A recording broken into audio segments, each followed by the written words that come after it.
वक्रतुंड महाकाय सूर्यकोटि समप्रभ निर्विघ्नं कुरु मे देवो सर्वकार्ये सर्वदा। ओम गंगणपतये नमः। राधे राधे। आइए सुनते हैं माघ मास संकष्टी चतुर्थी व्रत कथा। चतुर्थी तिथि हर माह 2 बार आती है, एक शुक्ल पक्ष में, दूसरा कृष्ण पक्ष में। शुक्ल पक्ष की चतुर्थी को विनायकी चतुर्थी कहते हैं, वहीं कृष्ण पक्ष की चतुर्थी को संकष्टी चतुर्थी के नाम से जाना जाता है। लेकिन माघ मास की कृष्ण पक्ष की चतुर्थी का विशेष महत्व है। इसे संकष्टी चतुर्थी के नाम से जाना जाता है। इस संकष्टी चतुर्थी को अन्य कई नामों से भी जाना जाता है, जैसे सकट चौथ, संकटा चौथ, संकष्टी चतुर्थी, तिलकुट चतुर्थी और तिलकुट चौथ। संकष्टी चतुर्थी का मतलब है संकट हरी, यानी संकटों का हरण करने वाली चतुर्थी। इस व्रत के करने से भगवान गणेश बहुत प्रसन्न होते हैं।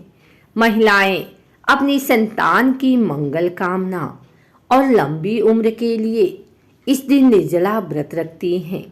भगवान गणेश की प्रथम पूज्य देवता के रूप में आराधना की जाती है, इसलिए कोई भी शुभ कार्य करने से पहले भगवान गणेश की आराधना की जाती है। इस चतुर्थी में श्री गणेश की उपवास के साथ कथा भी सुनाई जाती है।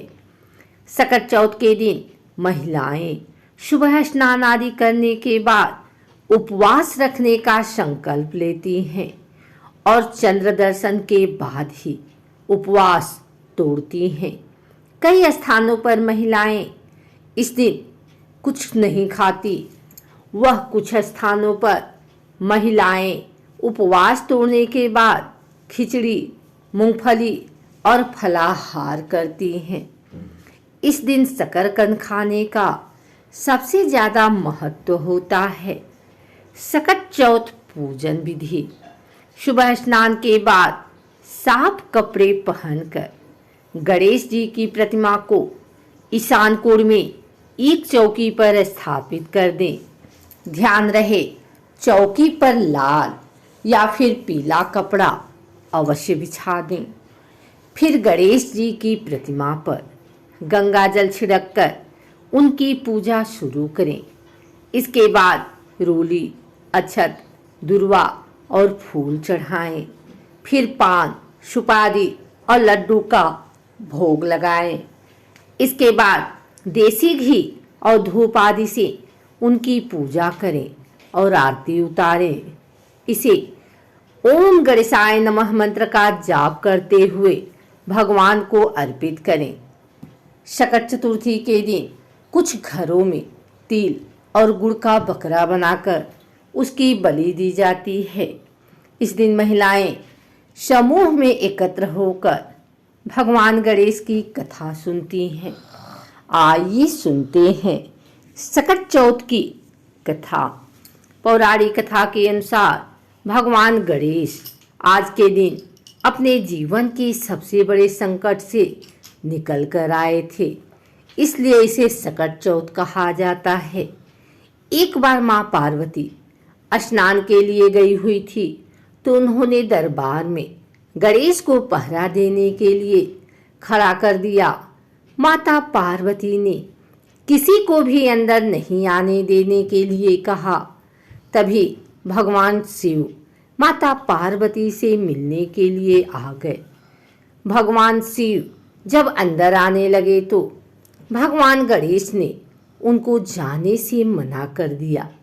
इससे भगवान शिव क्रोधित हो गए और उन्होंने अपने त्रिशूल से गणेश जी का सिर धड़ से अलग कर दिया। जब पार्वती बाहर निकलकर अपने पुत्र का यह हाल देखी तो बहुत जोर से विलाप करने लगी और अपने पुत्र को जीवित करने का हठ करने लगी।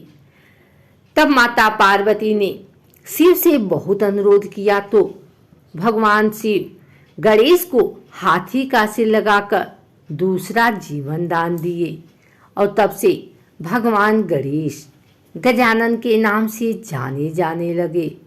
तभी से यह तिथि गणपति पूजन की तिथि बन गई। इस दिन भगवान गणेश की पूजा करने से सबकी मनोकामना पूरी होती है। पूजा के बाद शाम को चंद्रमा को अर्घ्य देकर ही व्रत तोड़ा जाता है।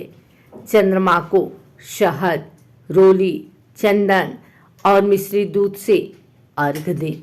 कुछ स्थानों पर व्रत तोड़ने के बाद महिलाएं सबसे पहले शकरकंद का प्रयोग करती हैं। अगर आपको हमारी वीडियो अच्छी लगी हो तो इसे लाइक करें, कमेंट करें, शेयर करें। हमारे चैनल को सब्सक्राइब करके बेल नोटिफिकेशन ऑल पर सेट कर लें ताकि आगे आने वाली वीडियो सबसे पहले आप तक पहुंच सके। धन्यवाद।